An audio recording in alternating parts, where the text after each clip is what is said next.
vamos chegar no âmago da questão. Eu quero saber o coração. Porque é o coração que vai determinar naturalmente o comportamento. Meu querido, deixa eu falar uma coisa. A ciência do comportamento, ela trabalha questões interessantes, ela avalia a história da pessoa, ela avalia as experiências do passado, ela vai trabalhar na razão, uma série de coisas, mas é uma transformação de fora para dentro.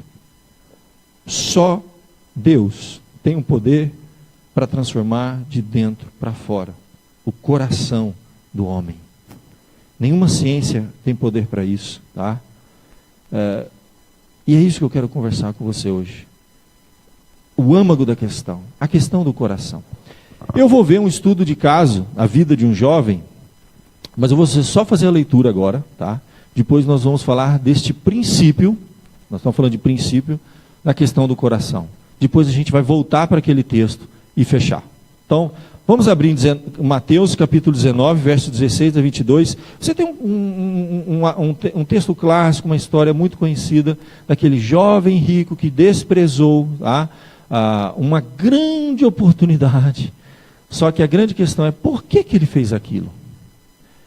E nós vamos responder isso fazendo um estudo paralelo, depois voltar para o texto e trazer a resposta. Mateus 19, verso 16 em diante diz assim: eis que alguém, aproximando-se, lhe perguntou: mestre, que farei eu de bom para alcançar a vida eterna? Respondeu-lhe Jesus: por que me perguntas acerca do que é bom? Bom só existe um. Se queres, porém, entrar na vida, guarda os mandamentos. E ele lhe perguntou: quais? Jesus respondeu: não matarás, não adulterarás, não furtarás, não dirás falso testemunho, honra teu pai e a tua mãe e amarás teu próximo como a ti mesmo. Replicou-lhe o jovem: tudo isso tenho observado, que me falta ainda? Disse-lhe Jesus: se queres ser perfeito, vai, vende os teus bens, dá aos pobres e terás um tesouro no céu. Depois vem e segue-me. Tendo, porém, o jovem ouvido esta palavra, retirou-se triste, por ser dono de muitas propriedades. Vamos orar e vamos deixar que alguns princípios da palavra de Deus nos instrua essa noite. Ó Deus, nós estamos diante da Tua palavra, de temas importantes, relevantes, ó Deus, para a nossa geração. Que hoje, ó Pai, possamos compreender melhor esta questão do coração, Senhor. Abençoe teu povo esta noite, os nossos jovens aqui estão, adolescentes, os pais que têm que lidar com essa questão. E queríamos realmente descer num nível mais profundo, Senhor. Não meramente mudar o comportamento, mas o coração, Senhor. Que haja transformação de dentro para fora, não de fora para dentro, pela força. Mas que o Senhor nos mostre, Senhor, e nos faça compreender a Tua palavra, ensinamentos tão profundos, milenares, sobre este assunto. Nos ajude, Senhor. É que eu te peço, com perdão dos nossos pecados, em nome de Jesus. Amém. Como eu disse, eu não vou ainda me ater ao texto, à história desse jovem. A palavra de Deus nos mostrou que um jovem bem intencionado, um jovem que fez uma pergunta muito pertinente: vida eterna. Era um jovem religioso, era um jovem que seguia os mandamentos, a orientação dos seus pais, os mandamentos para a vida, e era um jovem que estava preocupado com a vida eterna, com coisas espirituais. E o que foi que aconteceu? Quando Jesus colocou diante dele algo, a Bíblia diz que ele retirou-se triste, ele ficou triste, deprimido, e retirou-se e foi embora. Vamos entender o coração desse jovem, entendendo o coração humano. Essa é a proposta de hoje. Então, vamos entender que a palavra de Deus nos fala que tudo vem do coração.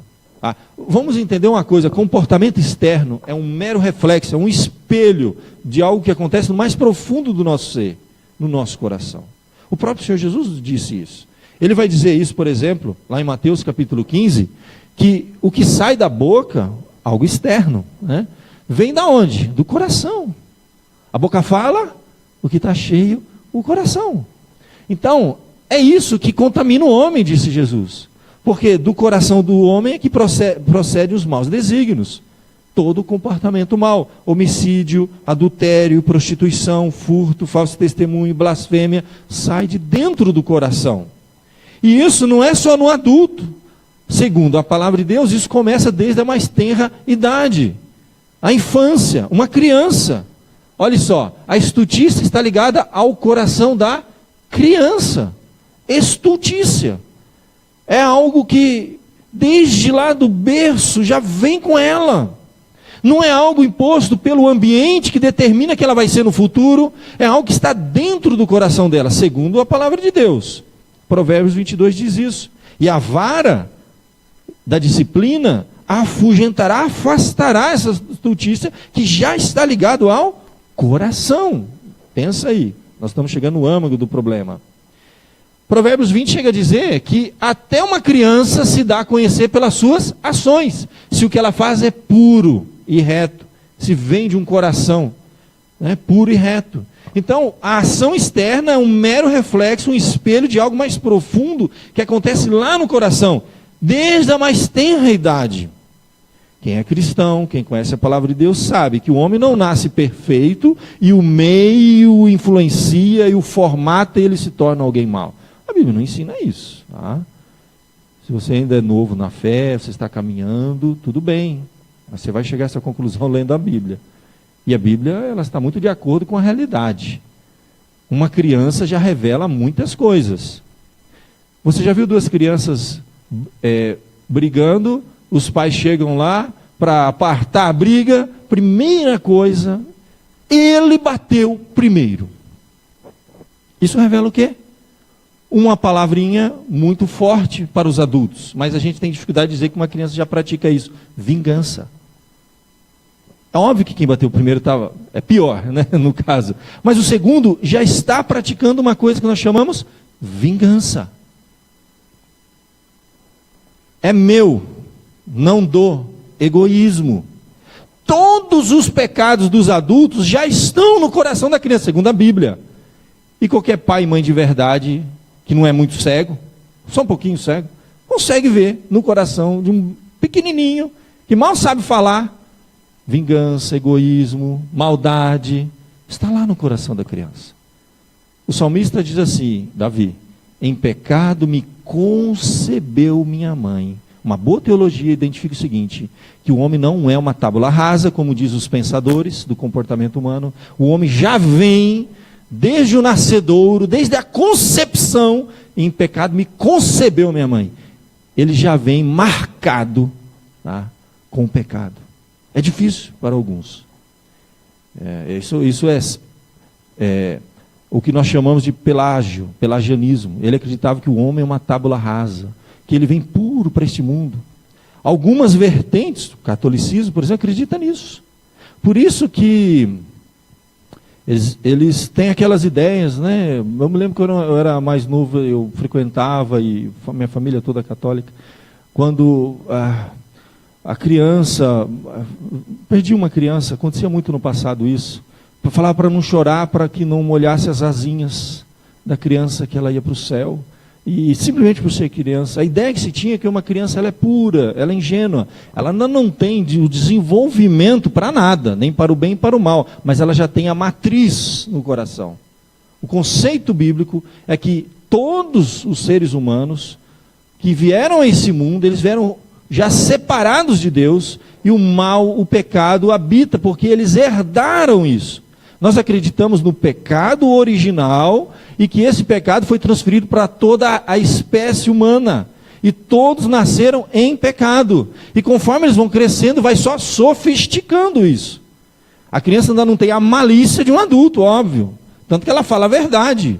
Se você perguntar para ela, você gosta de fulano? Não, não gosto dele. Você ora hoje? Não, não quero orar hoje. Ela tem isso, mas conforme ela vai ficando mais velha, ela vai ficando maliciosa. Ela sabe que dizer que não gosta do outro não pega bem. Então ela vai ocultar aquilo que está no coração dela desde que ela nasceu. Simplesmente. Tá? Isso que muda. Mas o homem já vem para esse mundo carregando, nós herdamos uma natureza adâmica. E todos precisam de transformação, de regeneração, de conversão. Mesmo filho de crente, gente que nasce na igreja, é pecador também. Até a criança se dá a conhecer pelas suas ações, se o que é puro, se ela faz puro e reto. Então, nós vamos chegar no âmago da questão, que é o coração. Eu quero entender esse órgão, que na verdade a gente vai ver que não é o coração que bombeia, que bate, mas é um termo bíblico identificado como coração. Precisamos entender isso. Deus e o coração do homem. O nosso relacionamento com Deus é essencialmente de coração. Filho meu, dá-me o teu coração, diz a Bíblia. Deus está interessado no nosso coração. Tudo gira em torno do coração. Precisamos entender como que funciona esse coração humano. Nosso relacionamento com Deus é essencialmente um relacionamento de coração. A Bíblia fala que Deus não é como o homem vê o exterior, o comportamento exterior, mas Deus vê o coração.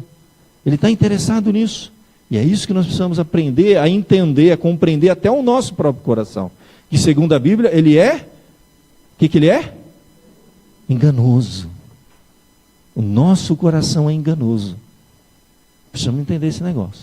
A Bíblia vai fazer uma distinção entre mente e coração. Você vê várias vezes na Bíblia esse dualismo aí, né? Por exemplo, 1 Samuel ele fala: suscitarei para mim um sacerdote fiel que procederá segundo o que tenho no coração e na mente. A Bíblia faz essa distinção. No Salmo 7, verso 9: cesse a malícia dos ímpios, mas estabelece tu o justo, pois sondas a mente e o coração, ó justo Deus. O que é isso? Mente e coração. Você vai ver, por exemplo, lá em Filipenses: e a paz de Deus, que excede todo entendimento, guardará o coração e a mente em Cristo Jesus. A Bíblia vai fazer uma distinção muito clara: mente e coração. Mente e coração. Vamos entender o que significa. Na verdade, uma definição que eu achei muito interessante diz assim, que mente é o termo usado para descrever o processo total do pensamento, da racionalidade e da razão. À luz da Bíblia, do vocabulário bíblico, mente é isso. O termo usado para descrever o processo do pensamento, da racionalidade e da razão. Aí quando nós chegamos a uma conclusão, nós vamos ter convicções, crenças, aí nós depositamos isso em algo, em um lugar que a Bíblia chama de coração. Coração seria o termo usado para descrever as profundas convicções que são sustentadas pelas conclusões que a mente chegou depois de o raciocínio ter sido completado. Então, mente e coração. Deus quer santificar os dois. Deus se interessa pelos dois. Você tem um processo. Você avalia os fatos. Você vai somar tudo e vai chegar a uma conclusão. Onde você guarda esta conclusão? São convicções, são crenças no coração. E é aí que vem o ponto. São essas convicções que determinam o seu comportamento. Você é o que você crê. Ora, você faz ou deixa de fazer determinadas coisas porque você crê que aquilo irá lhe fazer bem ou mal. Você chega a uma conclusão e guarda aquilo no lugar que a Bíblia chama de coração. Que não é um órgão que bate aqui. Tudo se processa no cérebro, sabemos. Mas a Bíblia, dentro do cérebro, ela faz uma distinção, uma sabedoria milenar aqui, de forma metáfora, vamos dizer assim, que dentro desse cérebro você tem onde todos os pensamentos, os raciocínios se processam, e você chega a uma conclusão. E você vai crer em alguma coisa no final, você chega a uma convicção, você deposita isso no lugar que a Bíblia chama de coração. Por isso que Deus está interessado no coração, que é onde você deposita as suas convicções, as suas crenças, as conclusões que você chegou através do raciocínio, mente e coração. Então, meus queridos, esse é, vamos dizer assim, uma definição bem simples. Tudo ocorre no cérebro, né? Podemos dizer que a mente processa os fatos, as experiências, os dados e chega a uma conclusão, que é depositada no coração, que é a sede de todas as nossas convicções, crenças, desejos e motivações, que determinam o nosso comportamento. Então é uma coisa muito simples. A criança, então, como eu disse, empiricamente, coloca o dedo na tomada e leva um choque. Aí ela aprendeu o quê? Que pôr o dedo na tomada dá choque. Então ela guarda isso no coração, nunca mais ela vai pôr o dedo na tomada. Então ela crê que se colocar o dedo na tomada dói. Então por causa que ela crê, aquilo determina o comportamento dela. Então o que ela crê é o que ela é. Você é o que você crê. Então você age do jeito que você age, para o bem ou para o mal, fazendo coisas que você, né, faz, em função daquilo que você acredita. Por isso que Deus precisa transformar o nosso coração. E muitas vezes nós estamos insistindo em coisas erradas, porque nós ainda acreditamos que aquilo é o melhor caminho. Por isso que precisamos de uma obra de Deus no nosso coração. Porque no fundo, nós ainda não acreditamos, ou ainda não confiamos, ou ainda não chegamos a uma conclusão final sobre determinadas coisas. Por isso que muitas vezes não descansamos em Deus, não confiamos em Deus, porque nós estamos ainda processando isso.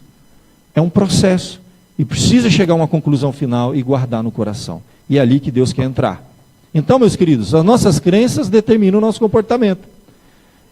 Uma coisa assim muito simples, né? Se você vai pegar em algo que está quente, você tira a mão antes de encostar, porque você rapidamente, seu cérebro detecta aquilo que está incandescente, né? Ficou a panela no fogo lá ligada, você esqueceu. Você foi colocar a mão no cabo dela, está vermelho. Por que você não pega? Porque você crê que você vai queimar a mão. Você acredita que você vai se queimar. Simples. O seu comportamento é determinado pelo aquilo que você crê. É por isso que você é o que você é. Então, o que acontece? Nossas crenças determinam também os nossos desejos. Um outro ponto importante. Nós desejamos determinadas coisas porque acreditamos que elas irão nos fazer mais felizes, seguros, nos trarão o quê? Nos darão paz, satisfazer os nossos anseios, nos sentiremos realizados. É aí que mora o problema dos desejos. No fundo, nós alimentamos convicções assim, o dia que eu chegar lá, eu conseguir aquilo, aí eu vou me sentir realizado. E você chega e não se sente realizado. Porque você teve uma convicção errada. Na verdade, propaganda, marketing, usa isso. Ele mostra um homem realizado, um homem feliz, andando num carrão. Então, para você ser feliz, você tem que ter aquele carro. Você está feliz da vida porque você acabou de pagar a última parcela do seu carro. Mas eles mudaram lá a borda da Chevrolet lá, do seu carro. E no ano seguinte eles mudaram só isso, a cor. Aí já diz, não, esse é ano tal, esse é melhor. Você está contente da vida do seu celular, até que você vê uma propaganda na televisão dizendo que aquele é melhor que o seu. Agora o jovem está lá feliz, né, com o celular. Então, o tempo todo o marketing usa isso. Ele quer mudar a sua convicção. Você diz para você mesmo, eu já estou contente com o que eu tenho. Eu não preciso mais do que isso. Mas a propaganda diz para você, não, você não está contente, você é infeliz. Você tem que ter isso aqui. O dia que você tiver isso aqui, você vai ser feliz. Às vezes as coisas mais ridículas, a escravidão de um cigarro, o nome da marca do cigarro é Free. Você é livre. Não tem nada a ver. É o oposto. Mas nos convence disso. E aquelas propagandas de cigarro, hein? Quem se lembra dos anos 90, Marlboro? Nossa, aquele Grand Canyon, os cavalos, né? Liberdade. Liberdade. Hoje não, né? Então, percebe como que é? Tudo isso está trabalhando na nossa psicologia. Ela quer te convencer de alguma coisa. E a gente vive essa luta constantemente. O mundo constantemente está querendo trabalhar nas nossas convicções. Não acredite nisso, acredite nisso outro. E siga isso que você vai ser feliz. O dia que você conquistar, o dia que você fizer, e isso vai tomando conta da gente. Vamos entender mais o nosso coração, vamos devagar. Então, os desejos também, eles têm esse poder. Só que aí nós temos duas situações que ocorrem na nossa vida, para a gente entender a si próprio. Primeiro, crises que nós vamos enfrentar no comportamento. A mente é imperfeita, falha. Muitas vezes o raciocínio pode ser imperfeito e as nossas convicções também serão imperfeitas. Nós temos deduções, avaliações e chegamos a uma conclusão. E esse processo pode estar errado. O coração, diz a Bíblia, é enganoso, né? Ele é corrupto, né? Mais do que todas as coisas, desesperadamente corrupto. Quem o conhecerá? E muitas vezes, os desejos do nosso coração, eles estão em conflito. A palavra de Deus nos diz lá em Tiago capítulo 4, verso 1, diz assim, de onde procedem as guerras, palavra grega, polemoi, luta, polêmico, vem daí a palavra no português, né? E contendas que há entre vós, de onde, senão dos prazeres, doné, desejos, que militam na vossa carne. São convicções que nos fazem ter desejos. O dia que eu acredito que o dia que eu conseguir isso, eu vou ser feliz. Então eu desejo isso, e isso traz lutas internas, eu vivo em conflito. É isso que acontece dentro de nós. É isso que a Bíblia ensina, em inúmeros textos, constantemente. Que nome que a Bíblia dá para isso? Alguém sabe o nome que a Bíblia dá para isso? Quando você deseja tanto uma coisa que aquilo controla o seu comportamento. Hã? Concupiscência é uma das palavras que a Bíblia usa, só que ela vai crescendo. Aí que nós vamos chegar no âmago da questão. A Bíblia diz que tudo que controla o seu comportamento se tornou um Deus na sua vida. É um ídolo. É um termo bíblico muito usado. Desde o primeiro mandamento, não terás outros deuses diante de mim. E a gente imagina que a Bíblia só estava se referindo à imagem de escultura adorada em religiões primitivas. Ídolo, como uma imagem, ele tinha o poder de controlar o comportamento de uma pessoa. E não tem como você adorar um ídolo e adorar a Deus. Você tem que escolher. Não dá para servir a dois senhores, diz a Bíblia. Ou a Deus ou a Mamon. Só que no passado, ídolo poderia ser uma imagem de escultura, mas também poderia ser outra coisa. Qualquer coisa que controla o meu comportamento, os meus desejos, que não seja Deus, tornou-se um ídolo. Isso é simples. Deus diz assim, olha, faça isso. E o meu ídolo, aquilo que me controla, diz, faça aquilo. A quem eu obedecer, eu me tornei servo.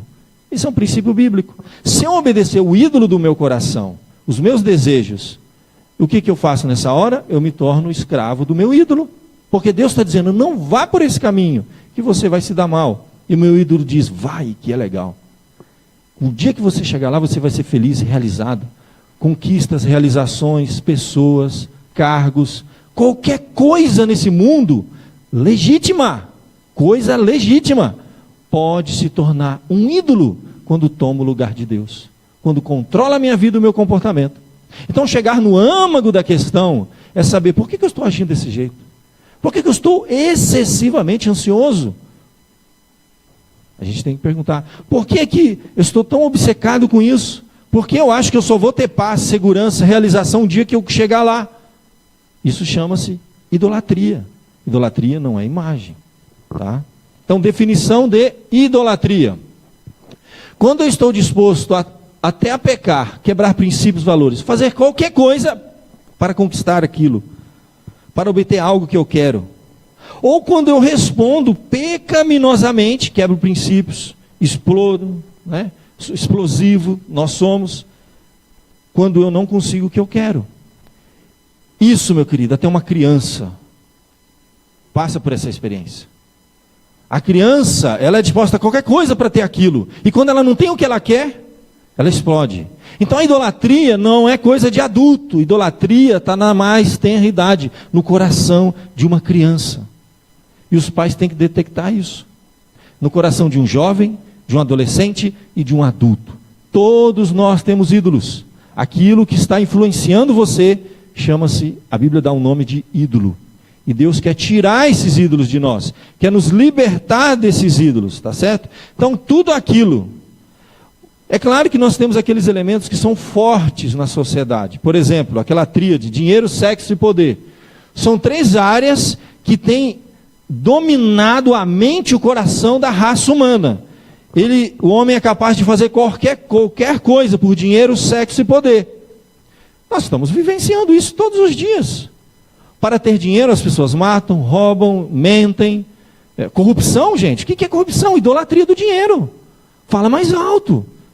O que nós vemos todos os dias no meio político, gente. Lavagem de dinheiro, dinheiro para cá, dinheiro vai milhão e milhão. Só fala isso. Isso tudo é o quê?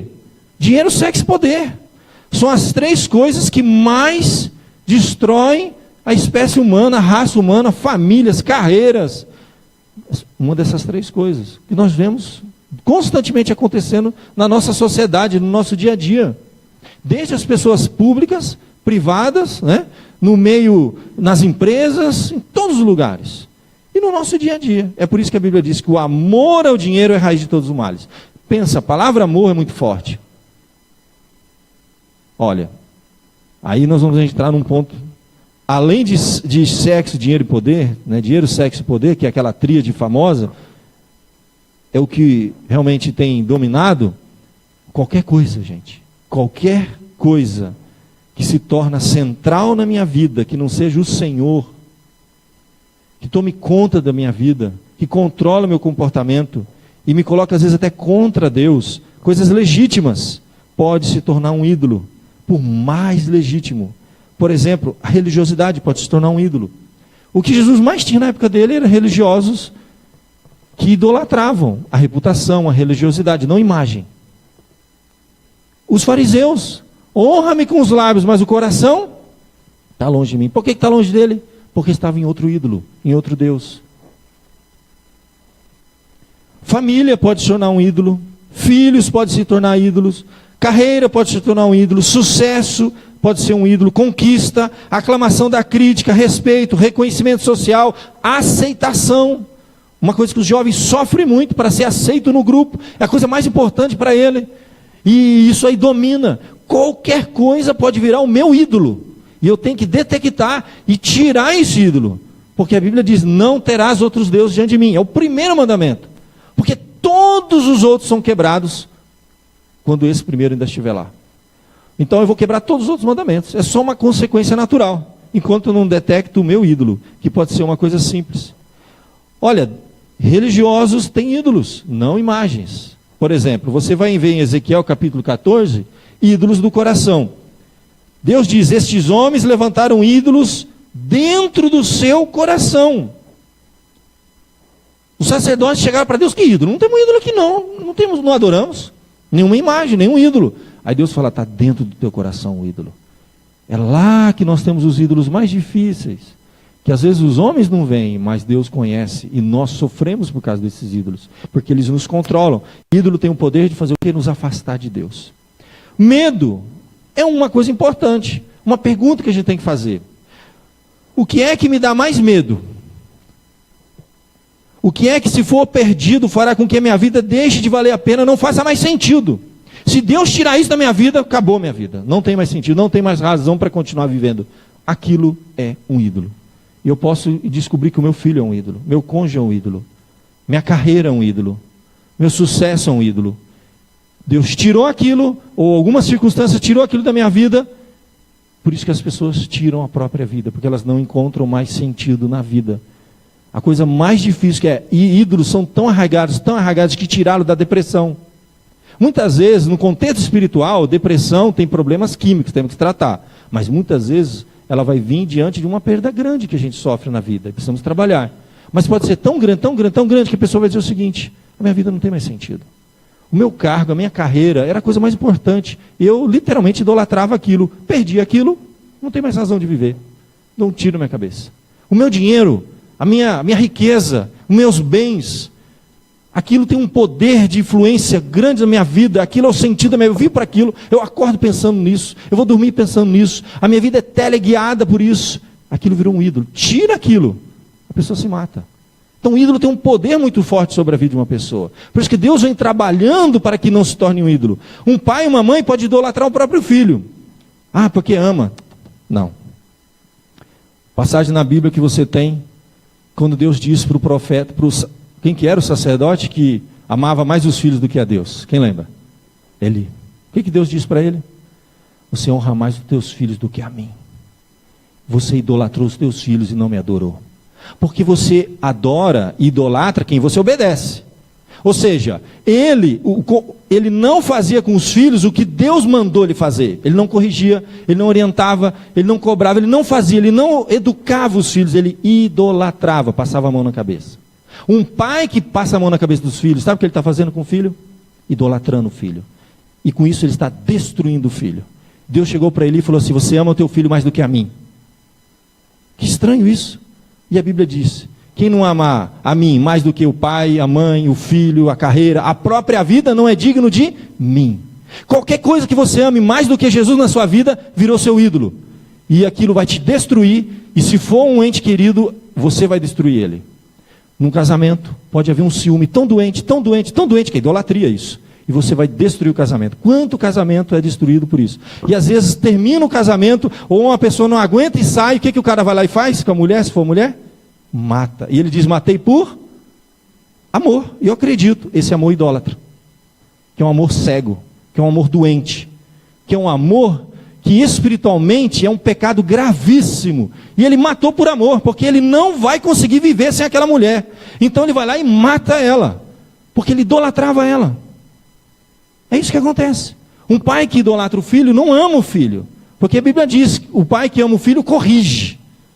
Amar é uma coisa, idolatrar é outra. Então nós amamos a Deus acima de todas as coisas. Isso que é princípio bíblico, gente.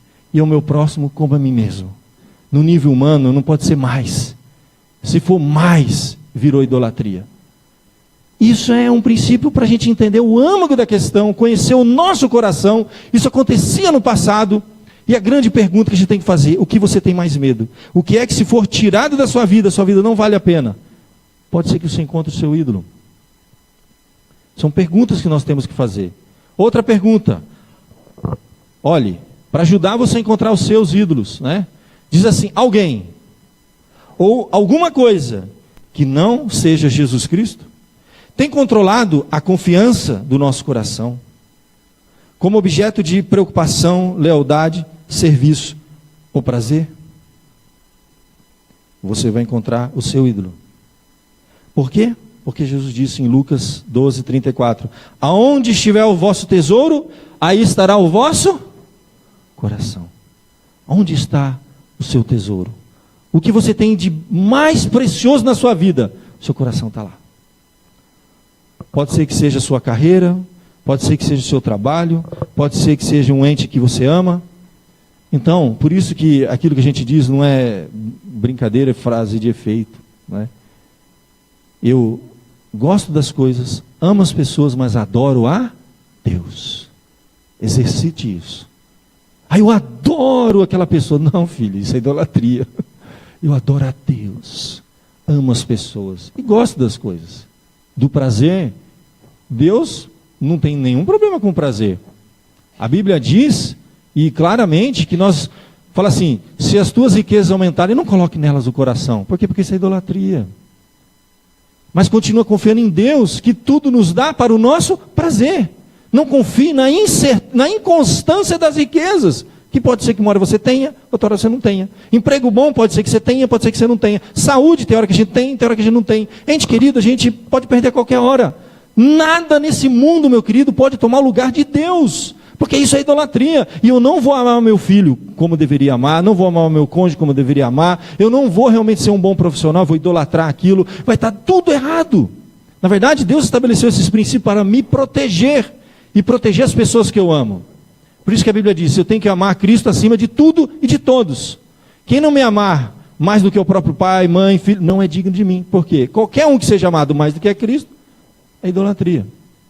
Então, meus queridos, olha que princípio para a gente saber e se conhecer. É como se eu colocasse um espelho diante de mim. E agora eu vou detectar qual é o meu ídolo. O que vai... Deus vai ter que trabalhar na minha vida e mudar algumas coisas que estão dentro do meu coração, porque onde está o vosso tesouro, aí estará também o vosso coração.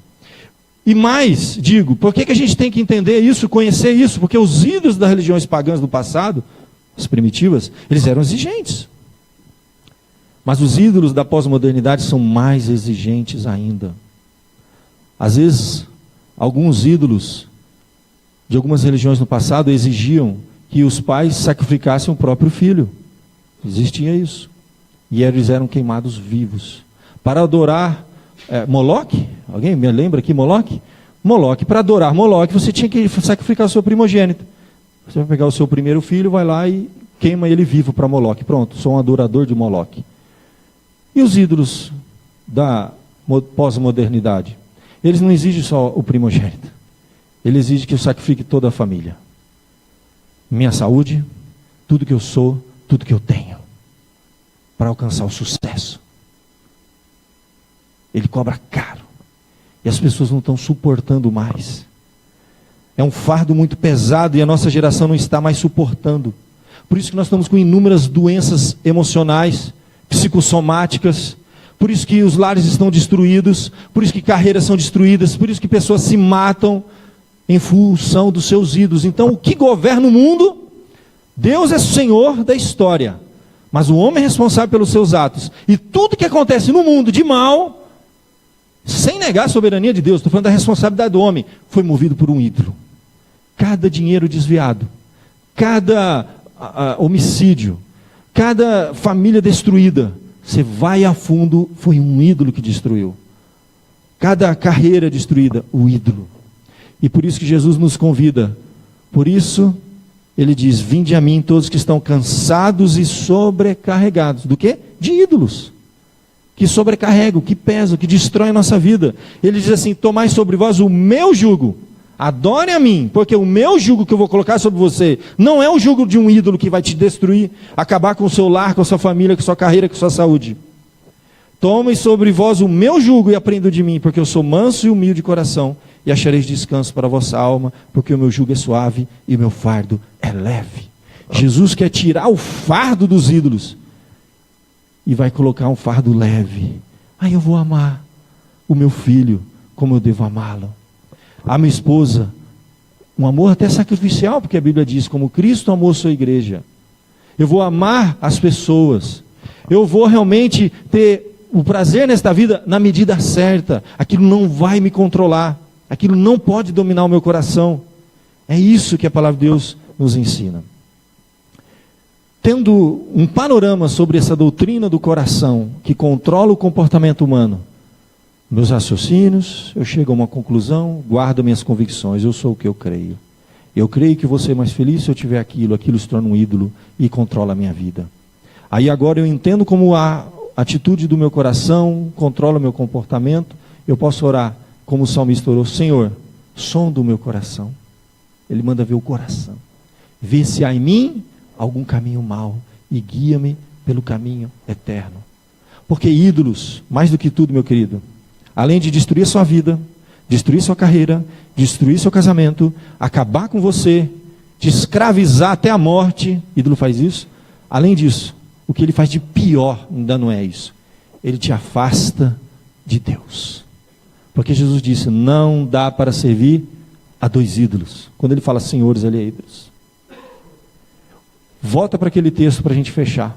Aquele jovem, a Bíblia diz que ele era um jovem religioso, bem intencionado, queria vida eterna, só que ele tinha um problema.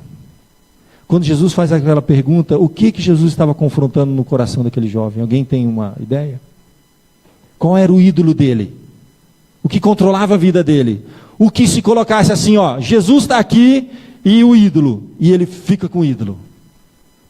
Por isso que Jesus fez aquela pergunta. Ali não é um caminho normativo para nós seguirmos e alcançarmos a salvação. Dá todos os seus bens ao pobre e alcance o céu.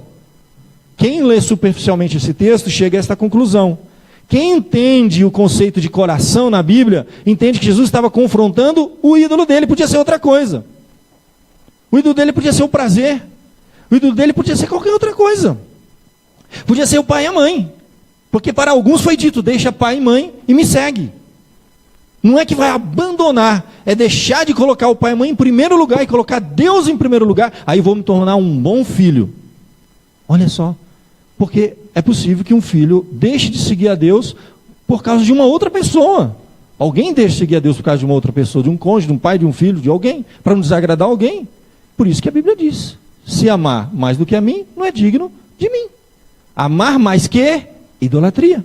Jesus chega para o jovem, ele já tinha feito tudo, ele achava que estava por cima, como a gente diz, né, da carne seca. Está por cima. E eu segui todos os mandamentos. Fiz tudo. Aí Jesus falou assim, só falta uma coisa. Os teus bens. Se tiver que escolher entre eles e eu, com quem você fica? E a Bíblia diz que ele retirou-se triste, baixou a cabeça e foi embora. Porque ele era dono de muitos bens. Bem disse o reverendo Hernandes, ele não era dono dos bens. Os bens que eram donos dele. Ele não possuía bens, ele era possuído pelos bens. Esse que é o diferente. Uma coisa é você ter dinheiro, outra coisa é o dinheiro te ter. Aí você está na mão do dinheiro. Ele se torna um ídolo, e a Bíblia dá até um nome para esse ídolo. Qual é o nome que a Bíblia dá para o dinheiro? Quem se lembra? Mamon. Aquele jovem religioso, ele era religioso, mas ele não adorava a Deus, ele adorava Mamon. Podia trocar Mamon e qualquer outra coisa. Tem jovem que está sufocado pelo sexo.